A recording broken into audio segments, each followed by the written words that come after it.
Numa realização da ADE Paraná, Associação de Divulgadores do Espiritismo do Paraná, estamos iniciando mais um Diálogo Espírita. Hoje temos a alegria de receber aqui, para participar do nosso programa Entrevistas, o nosso amigo e companheiro de Lides Espíritas, Carlos Augusto de São José, trabalhador do Centro Espírita Antônio de Pádua de Curitiba. Na sequência, o Espiritismo responde sobre as relações sociais entre os povos de colonizações mais evoluídas que a Terra e também o maior obstáculo à felicidade do ser humano. Você, nosso convidado especial, fique conosco.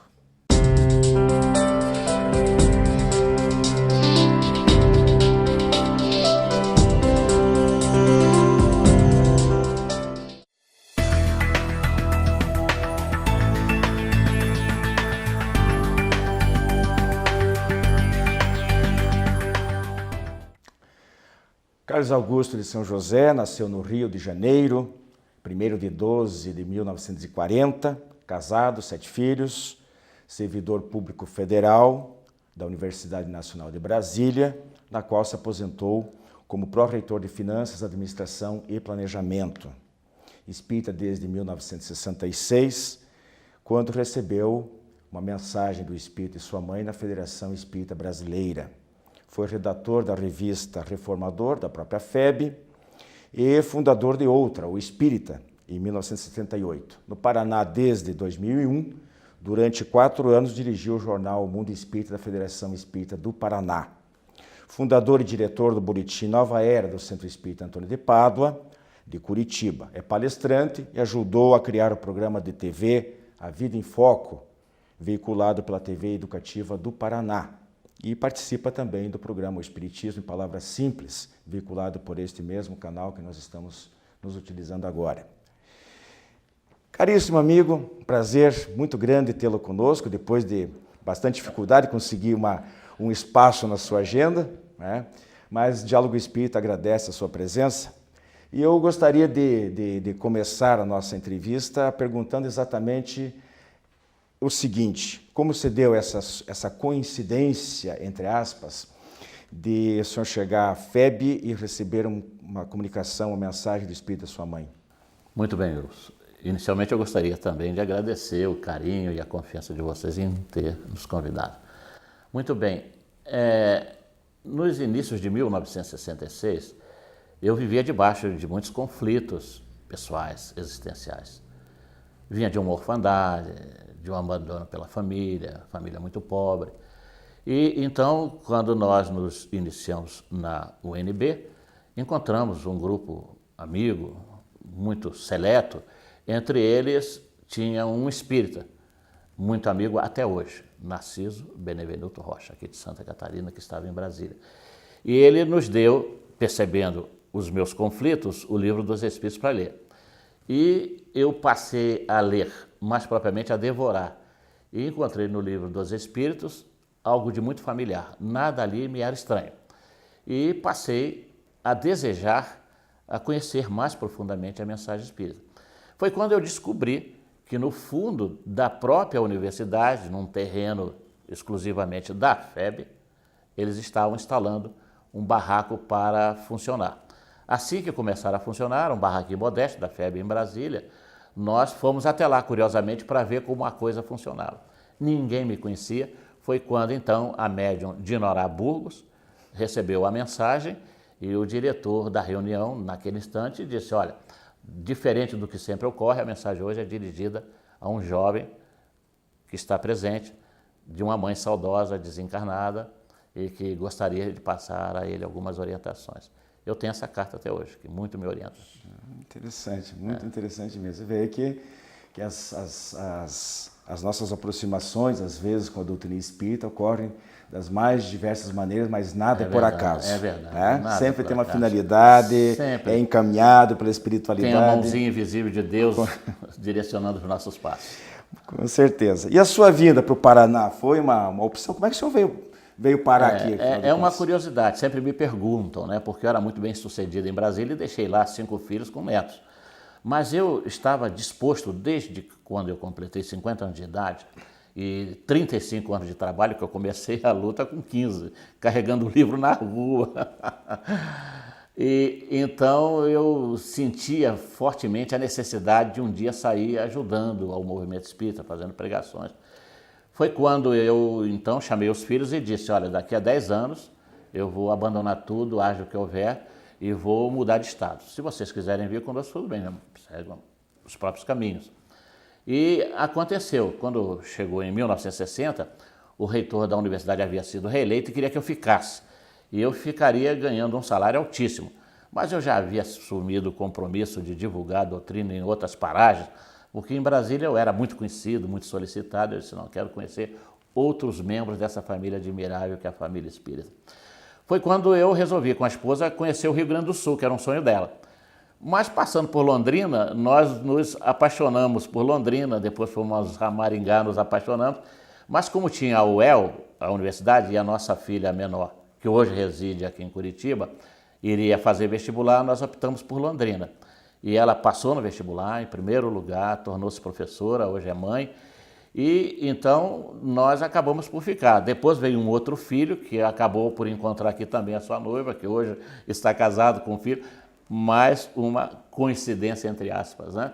E realmente estou muito feliz. Nós chegamos aqui exatamente no início do ano de 2001, eu tinha completado 60 anos, como eu tinha prometido, larguei realmente tudo, inclusive um alto salário, mas não me arrependo.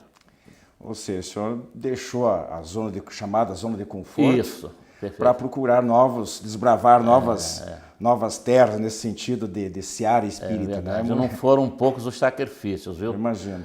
Tanto que pago ainda hoje a minha casa, a Caixa Econômica. Faltam 7 anos pelas dificuldades que eu passei a enfrentar. Agora o senhor nos disse aí que percorreu grande parte do Brasil fazendo palestras e divulgando a doutrina. O senhor percebeu assim nessas suas andanças alguma carência especial em relação à qualidade das práticas espíritas? Sim. Como é que o senhor vê o movimento? Sim, Wilson, lamentavelmente há muita carência mesmo em alguns setores. Nas capitais o padrão é um pouquinho mais alto, mas no interior às vezes nos deixa a lamentar. Há muito misticismo, há quase que total e absoluta falta de estudo. A gente vê pessoas aplicando passe de maneira espalhafatosa, com mise-en-scène, usam rituais, estalam dedos.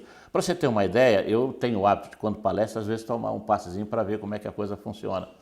E eu estava tomando passe numa casa espírita, quando de repente eu escutei aquela palmada ali nas minhas costas, com um estalo muito alto que eu cheguei a assustar. Depois, terminado, eu perguntei ao presidente da instituição o que barulho era aquele. Ele falou, não, aquele é uma palmada que a gente dá para dispersar os fluidos.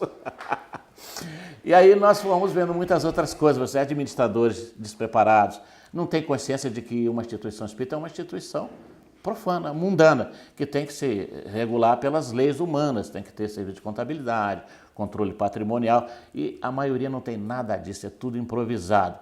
Por quê? Maus administradores, oradores vaidosos, médiuns que não têm a menor consciência do exercício da mediunidade. Lamentavelmente, nós verificamos muito dessas coisas, dessas anomalias. Pois é, eu acho que isso se deve, em parte, ao fato de... A gente sabe, na nossa vivência, não sei se o senhor concorda comigo, de que, em parte, isso se deve ao fato de que, dentro do espiritismo, tudo é feito de maneira gratuita.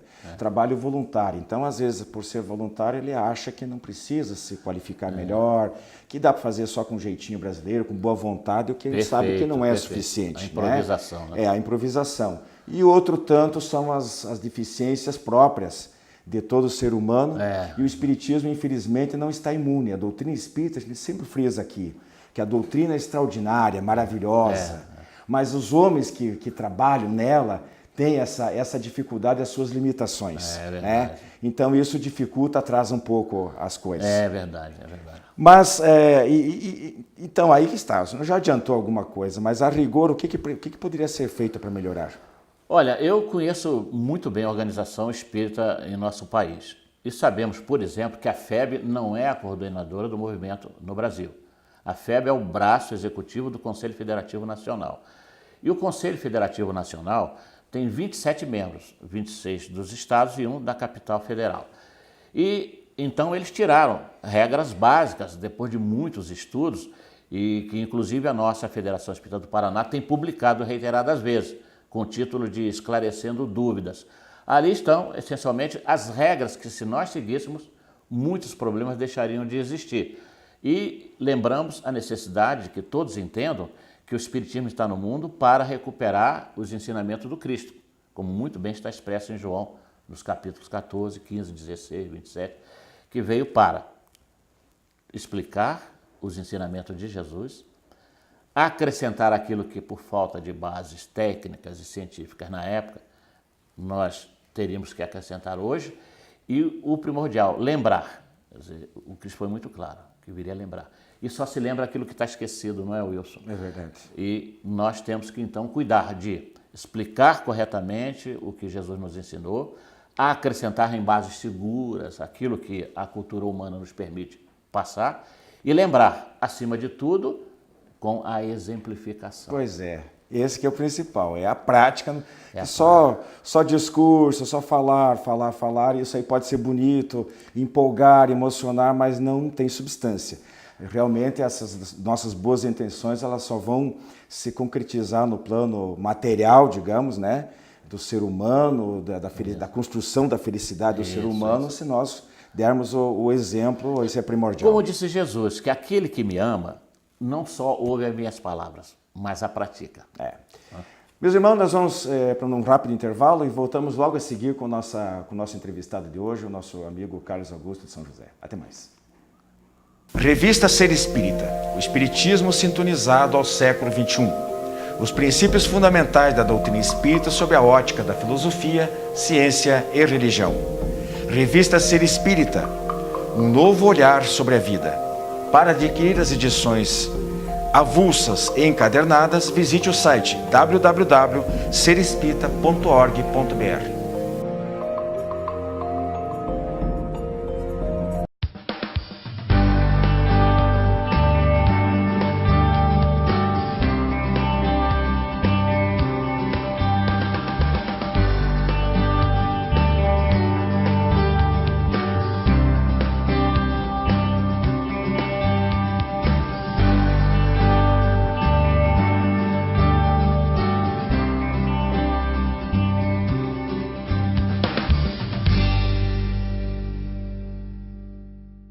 A Editora M é a segunda maior do Brasil no segmento espírita, oferecendo um catálogo com mais de 400 títulos. Um de seus últimos lançamentos, A Vingança do Judeu, é um relançamento de um grande best-seller do autor J.W. Rochester, pela médium Vera Krishnovoskaya. Se você ainda não leu, não pode perder esta oportunidade. Pedidos para vendas@editoram.com.br, o telefone 19 34 97 7000. M, uma editora que leva o espiritismo a sério.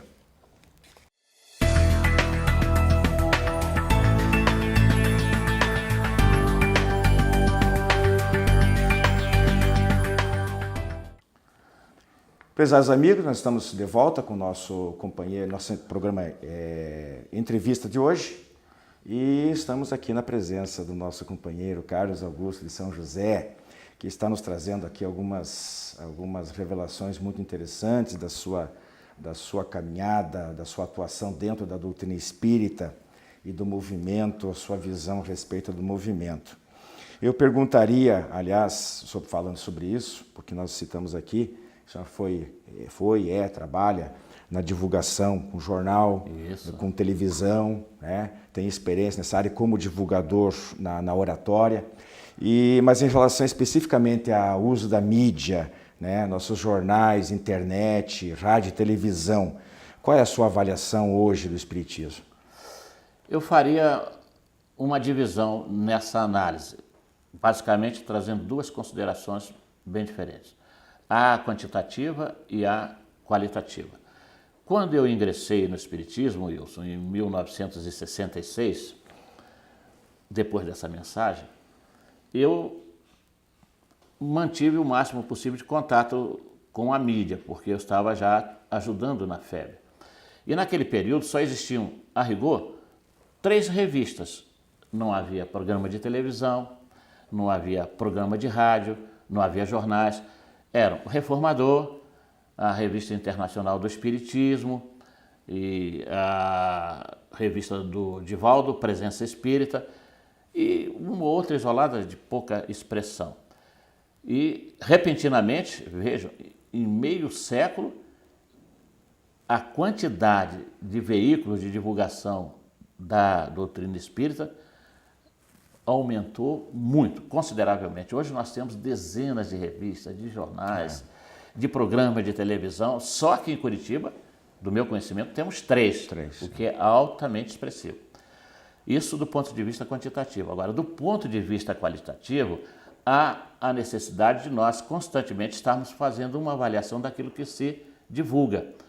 Porque os benfeitores espirituais têm nos mostrado que a divulgação espírita não pode obedecer às mesmas regras da mídia profana, dessa mundanidade que aí está. Muito menos de seguir o caminho do sensacionalismo que alguns veículos espíritas lamentavelmente estão seguindo. A mídia para nós é um instrumento seguro, sério e deva ser obstinado de divulgar o pensamento espírita com base nos ensinamentos de Jesus. Isso deva ser feito com o máximo de seriedade, com o máximo de respeito. Não trazer assuntos políticos, não trazer assuntos mundanos, não promover sensacionalismo, não publicar, não divulgar coisas que a rigor ainda não tenham as bases científicas, técnicas minimamente consideráveis e por aí vai. Então há uma necessidade muito grande de não mais surgirem outros veículos que já têm o suficiente quantitativamente. Mas há a necessidade, sim, da gente melhorar a qualidade. Então, esse seria o modesto apelo que eu faria à nossa comunidade. Muito bem. E sobre as obras aí dos grandes médiuns brasileiros, principalmente, né, o já desencarnado Francisco Cândido Xavier, do Divaldo, que o senhor acabou de citar, da Ivone Pereira, também desencarnado, do Raul Teixeira, que agora está um pouco afastado por impossibilidade de saúde. Como é que o senhor vê essas obras, a importância delas? Eu sempre digo, quando possível, nas minhas palestras e quando escrevo, que as obras de Allan Kardec são o eixo primordial da doutrina espírita. É como se fosse o HD interno, é como se fosse aquele tronco rígido, inamovível, que não deve ser tocado. Então, Kardec deve centralizar todas as nossas preocupações. Mas, como bem disse o Espírito de Verdade, para o próprio Allan Kardec, está em obras póstumas, que ele voltaria aproximadamente 40 anos depois para complementar o seu trabalho. E há aquela confusão de muitos acharem que Chico Xavier teria sido Allan Kardec. É um engano, eu considero. Quando o Espírito de Verdade disse que ele voltaria em corpo de doutrina. Esse é o engano que os nossos irmãos evangélicos estão cometendo, esperando a volta de Jesus. Ora, está lá muito claramente expresso nos registros de João que Jesus enviaria um outro Consolador, seu outro não é ele, e que ficaria eternamente conosco. O corpo físico não fica eternamente, mas um corpo de doutrina sim. Então Jesus voltou na doutrina espírita, assim como Allan Kardec voltaria na complementação mediúnica a iniciar-se com Chico Xavier, que a rigor veio aprofundar o que teoricamente Allan Kardec nos trouxe. Revelou a vida no mundo espiritual, a começar por nosso lar, nos explicou convincentemente como se dá a desencarnação, a reencarnação, mostrou-nos a importância das leis morais, como é que funciona a evolução para a vida eterna e assim sucessivamente. Divaldo Franco, por exemplo, nos deu a contribuição nesse conjunto de obras complementares com a série psicológica. Joana de Ângeles nos passou, até agora contados, 17 obras tratando dessas questões que estão intimamente ligadas à ideia espírita, aos princípios espíritas. São 17 obras preciosíssimas. Ivone já teve uma função diferenciada. Ela se dedicou mais à área de romances e nos trouxe o mais extraordinário clássico que se tem notícia a respeito do suicídio, que é a memória de um suicida. E então nós vemos que Chico Xavier, primordialmente, Divaldo Franco e Ivone vieram com funções definidas exatamente para trazer essas obras periféricas, essas obras complementares e que muito nos enriquecem. Muito bem. E o senhor também atua como médium, é isso?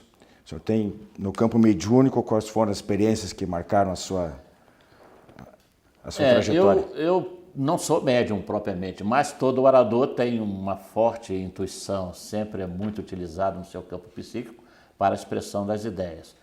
Mas eu, por questão de proximidade de Brasília com Uberaba, eu fui algumas vezes conhecer a obra de Chico Xavier e fiquei impressionado com a mediunidade raríssima, inigualável desse homem notável que eu considero a maior antena psíquica de todos os tempos. Nada se compara à obra de Chico. E então, quando eu me iniciei em 66 no Espiritismo, em junho, em outubro eu fui a Uberaba, curiosamente para conhecer. E vi ali a psicografia de um jovem chamado Drauzio Junchete Rosim, que havia desencarnado com seu irmão e 2 parentes lá em São Paulo. Ele era herdeiro de uma fortuna, de um industrial na área de cimentos. E esse senhor, o senhor Amilcar, com a sua esposa, Gilda, perderam esses 2 filhos. E eles ficaram profundamente decepcionados e ele, inclusive, queria se matar. Ele revelou lá para todo mundo, e eu estava lá a ouvir, que tinha um revólver no hotel que ele iria se matar se nada surgisse para esclarecê-lo. E aí vem a mensagem extraordinária que depois daria margem a esse livro, A Perda de Entes Queridos, que está aí à disposição, já está na 48ª edição. E ele chorou comovidamente, entendeu a profundidade da mensagem e fez essa revelação. E para mim foi um dos atos mais extraordinários que eu já vi no campo da mediunidade. Meus irmãos, nós vamos para um rápido intervalo e voltamos logo a seguir com o nosso entrevistado de hoje, o nosso amigo Carlos Augusto de São José. Até mais.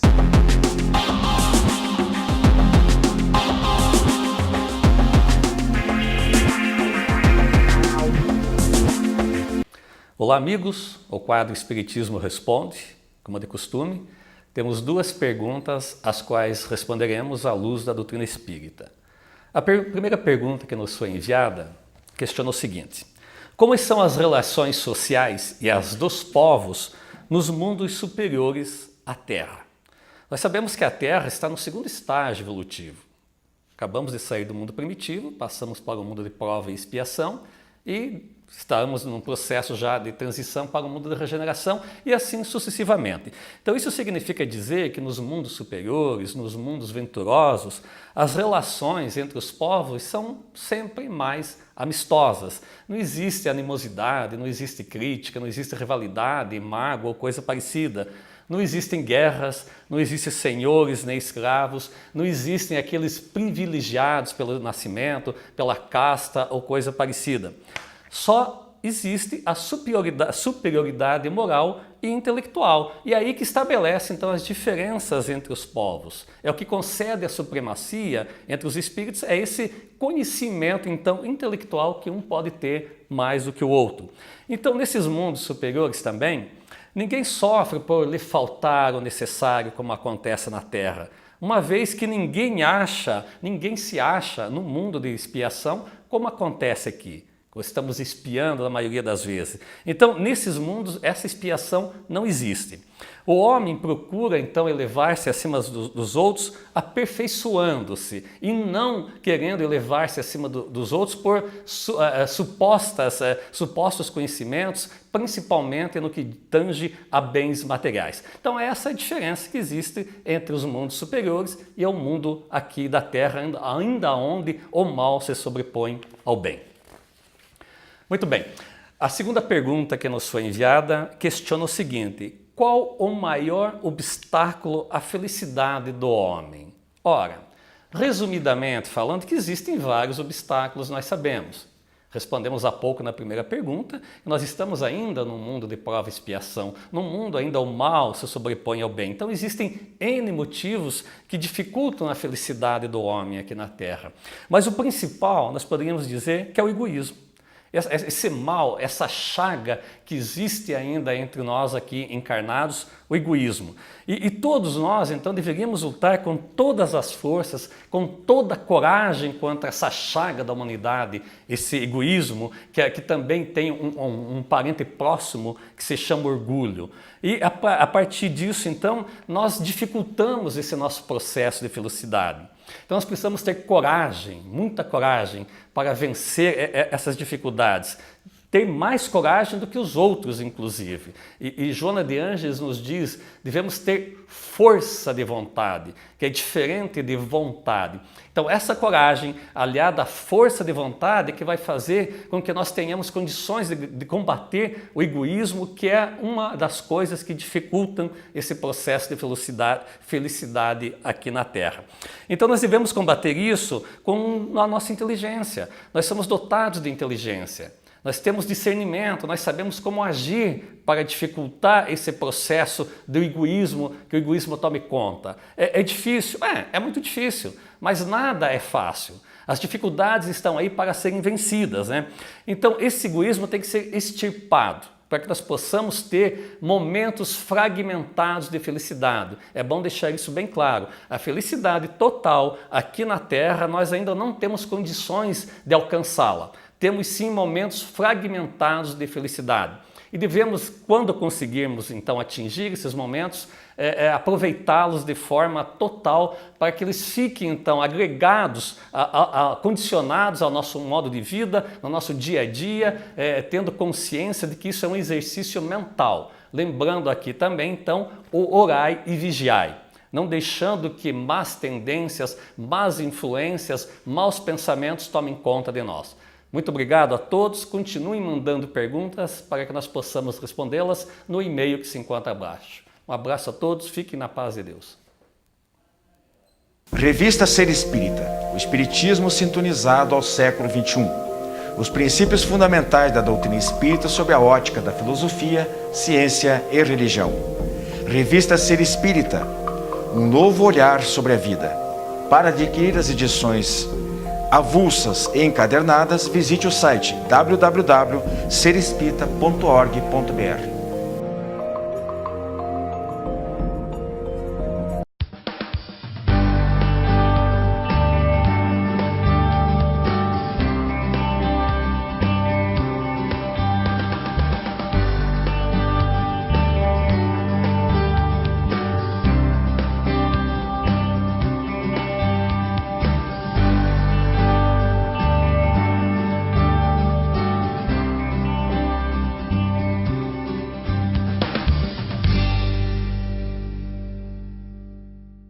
A editora M é a segunda maior do Brasil no segmento espírita, oferecendo um catálogo com mais de 400 títulos.